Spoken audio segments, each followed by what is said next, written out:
Perkenalkan, nama lengkap saya Nurlaila Hanun Bengang dengan NIM 20070200072. Saya mahasiswa semester 2 Prodi Psikologi di Universitas Nusa Cendana. Di sini saya akan menjelaskan materi mengenai proses kognitif kompleks. Yang pertama, pemahaman konseptual. Pemahaman konseptual merupakan aspek penting dari pembelajaran.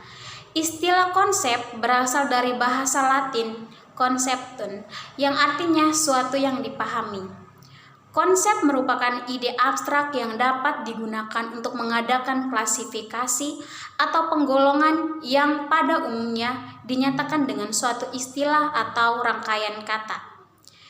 Jika Anda tidak punya konsep, maka Anda akan menemukan masalah yang sebenarnya sepele menjadi sulit untuk dirumuskan dan bahkan tidak mungkin untuk dipecahkan.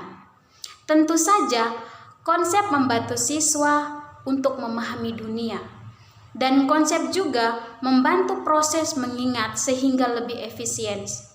Konsep tidak hanya membantu untuk menyinggung memori, tetapi juga membantu komunikasi yang lebih efisien.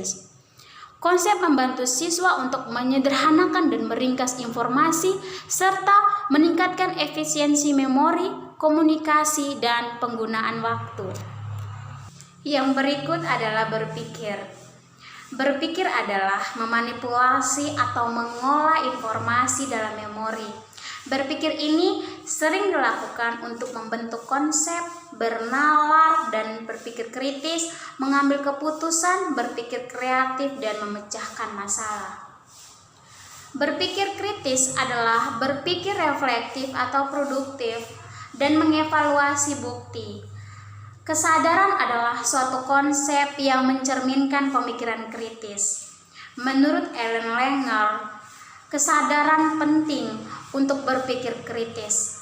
Jadi kesadaran berarti menjadi waspada, hadir secara mental dan kognitif, fleksibel saat melalui kegiatan dan tugas hidup sehari-hari. Yang berikut berpikir kreatif. Berpikir kreatif adalah aktivitas mental untuk mengembangkan atau menentukan ide-ide asli, estetis, konstruktif, dan berhubungan dengan pandangan konsep dan menekankan pada aspek berpikir intuitif dan rasional. Yang berikutnya adalah pemecahan masalah. Pemecahan masalah adalah menemukan cara yang tepat untuk mencapai tujuannya. Yang berikutnya, pengambilan keputusan. Jadi pengambilan keputusan adalah berpikir yang melibatkan evaluasi alternatif dan membuat pilihan. Salah satu jenis pengambilan keputusan adalah menimbang biaya dan manfaat dari berbagai hasil. Banyak prasangka yang dapat mengganggu pengambilan keputusan dengan baik. Bias dan kelemahan dalam pengambilan keputusan subjek dari penelitian. Pengambilan keputusan adalah bias dan cacat heuristis yang mempengaruhi kualitas keputusan. Kelemahan umum melibatkan bias konfirmasi, ketekunan kepercayaan, bias terlalu percaya diri, bias masa lalu, dan perwakilan heuristis. Pengambilan keputusan ditingkatkan saat Anda menyadari ini merupakan kekurangan potensial. Yang pertama, bias konfirmasi. Bias konfirmasi salah satu jenis prasangka dalam bias konfirmasi cenderung mencari dan menggunakan informasi yang mengandung ide-ide Anda, bukan membantahnya. Yang kedua itu ketekunan kepercayaan yang terkait dengan prasangka konfirmasi. Ketekunan kepercayaan adalah kecenderungan untuk berpegang pada keyakinan dan menghadapi bukti yang bertentangan. Orang-orang yang memiliki kesulitan dalam melepaskan ide atau strategi setelah meyakinkannya. Yang berikutnya itu bias terlalu percaya diri. Jadi, bias terlalu percaya diri ini adalah kecenderungan dalam memiliki kepercayaan diri yang berlebihan dalam penilaian dan kepuasan daripada yang seharusnya berdasarkan probabilitas dan pengalaman masa lalu. Yang selanjutnya itu bias masa lalu. Jadi bias masa lalu itu adalah kecenderungan untuk melaporkan secara salah setelah fakta bahwa Anda secara akurat memprediksi kejadian. Yang ketiga itu adalah pemecahan masalah. Jadi pemecahan masalah adalah menemukan cara yang tepat untuk mencapai tujuan. Nah, di sini kita mempertimbangkan tugas yang mengharuskan siswa untuk terlibat dalam memecahkan masalah. Jadi memecahkan masalah melibatkan aktivitas seperti yang pertama itu menggunakan proses berpikir dasar untuk memecahkan kesulitan tertentu. Yang kedua, merakit fakta tentang informasi tambahan yang diperlukan. Yang ketiga, memprediksi atau menyarankan alternatif solusi dan menguji ketepatannya. Yang keempat itu meredukasi ke tingkat penjelasan yang lebih sederhana. Yang kelima itu mengeliminasikan kesenjangan. Yang keenam itu memberi uji solusi ke arah nilai yang dapat digeneralisasikan dengan baik. Langkah-langkah dalam memecahkan masalah. Yang pertama itu carilah dan bingkai masalah sebelum memecahkan masalah. Jadi Anda harus menyadari bahwa masalah tersebut itu ada. Di masa lalu, bagian besar latihan pemecahan masalah di sekolah adalah masalah yang didefinisikan dengan baik oleh mereka sendiri secara spesifik dan sistematis yang menghasilkan solusi yang jelas. Saat ini, pendidikan semakin menyadari kebutuhan untuk mengajar keterampilan dunia nyata kepada siswa untuk mengidentifikasi masalah, bukan hanya menawarkan masalah yang jelas untuk dipecahkan. Namun diperlukan eksplorasi yang cukup dan perbaikan bagi siswa untuk mempersempit masalah ke titik yang menghasilkan solusi spesifik. Penjelajahan alternatif tersebut merupakan bagian penting dari pemecahan masalah.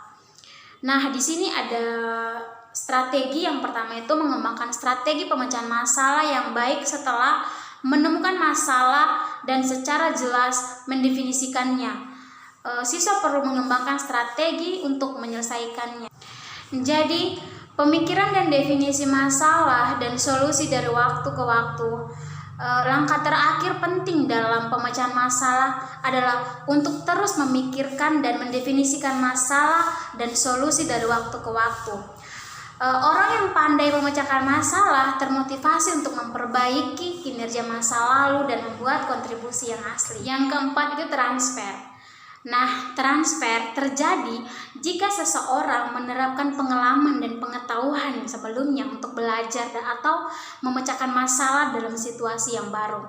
Seperti siswa mengambil manfaat saat dapat menerapkan yang dipelajari di kelas untuk situasi kehidupan mereka di luar kelas. Jadi, jika seorang siswa belajar konsep dalam matematika, kemudian menggunakan konsep itu untuk memecahkan masalah dalam ilmu pengetahuan, maka transfer itu telah terjadi. Hal ini juga terjadi jika seorang siswa membaca dan studi tentang konsep keadilan di sekolah, kemudian dia memperlakukan orang lain lebih adil di luar kelas.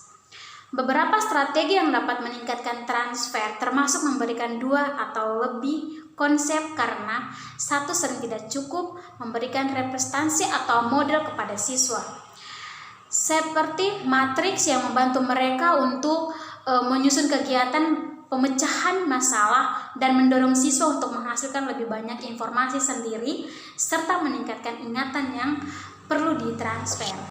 Strategi lain untuk meningkatkan transfer adalah memberikan kasus kontrak yang terstruktur dengan baik kepada siswa dan mereka mencoba untuk menemukan solusinya sebelum kuliah. Tentang solusi ahli, idenya adalah dengan terlebih dahulu menciptakan solusi, siswa membawa pengetahuan sebelumnya untuk memecahkan masalah dengan membuat koneksi ke fitur masalah. Jadi saat mereka melihat solusi ahli dan kaitan fitur penting satu sama lain, para siswa harus lebih memahami cara kerjanya dan dengan demikian mentransfer lebih baik di masa depan. Yang berikut kita melihat jenis transfer. Yang pertama itu transfer dekat atau jauh. Nah, di sini transfer dekat adalah situasi pembelajaran di kelas mirip saat pembelajaran awal berlangsung. Sebagai contohnya, Jika seorang guru geometri menginstruksikan kepada siswa dengan cara logis untuk membuktikan konsep, nah kemudian menguji siswa pada logika ini dalam pengaturan sama saat mereka belajar. Konsep transfer dekat terlibat. Jadi transfer jauh berarti transfer belajar situasi yang sangat berbeda dari yang saat pembelajaran awal berlangsung. Misalnya jika seorang siswa mendapatkan pekerjaan paruh waktu di suatu kantor arsitek dan menerapkan yang dipelajarinya di kelas geometri untuk membantu arsitek dan menganalisis masalah spasial yang berbeda dari masalah yang dihadapi di kelas geometri. Transfer jauh itu telah terjadi di saat itu. Yang berikutnya itu adalah transfer jalan rendah dan jalan tinggi. Nah, di sini transfer jalan rendah terjadi itu saat pembelajaran sebelumnya secara otomatis.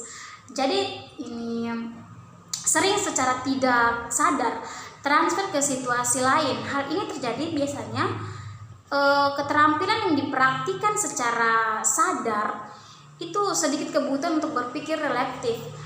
Jadi misalnya saat pembaca yang kompeten yang menemukan kalimat baru dalam bahasa ibu mereka akan membaca itu secara otomatis. Nah, sebaliknya, transfer jalan tinggi itu sadar dan berusaha. Siswa sadar untuk membentuk hubungan antara yang dipelajari dalam situasi yang sebelumnya, yang di situasi yang dihadapi. Nah, transfer jalan tinggi penuh kesadaran itu siswa menyadari dilakukannya dan berpikir tentang hubungan antara konteks. Jadi transfer jalan tinggi menyiratkan keabstrakan antara umum atau prinsip dari pengalaman sebelumnya, kemudian menerapkannya pada masalah baru dalam konteks yang baru. Nah, sebagai contoh di sini seperti siswa bisa belajar tentang konsep subtujuan di kelas matematika. Namun beberapa bulan kemudian, salah satu siswa berpikir tentang subtujuan yang bisa membantunya dalam menyelesaikan pekerjaan rumah yang panjang dalam sejarah. Ini adalah transfer jalan tinggi. Nah, Salamon dan Parkes membagi transfer jalan tinggi ke transfer jangkauan ke depan dan transfer jangkauan ke masa lalu. Nah, untuk di sini saya mengambil kesimpulannya bahwasanya pemahaman terhadap konsep merupakan aspek penting dalam kehidupan kita sebagai manusia. Oleh karena itu, pemahaman konsep harus diajarkan oleh guru kepada siswa dalam kegiatan belajar mengajar. Dengan demikian, siswa dapat mendefinisikan objek yang ada dalam kehidupan sehari-hari dengan pemahaman konsep yang dibangunnya sendiri. Siswa diharapkan tidak hanya dapat menghafalkan suatu objek berdasarkan pengetahuan yang sudah terpola, tetapi siswa juga mampu mendeskripsikan objek dengan penalarannya sendiri. Nah, dalam hal ini membantu siswa untuk memahami konsep suatu objek, guru juga harus mampu membantu mengajarkan kepada siswa agar dapat menjadi pemikir yang baik, sebab dengan proses berpikir yang baik, siswa dapat membentuk konsep, bernalar, dan berpikir secara kritis, membuat keputusan, berpikir kreatif, dan dapat memecahkan masalahnya sendiri.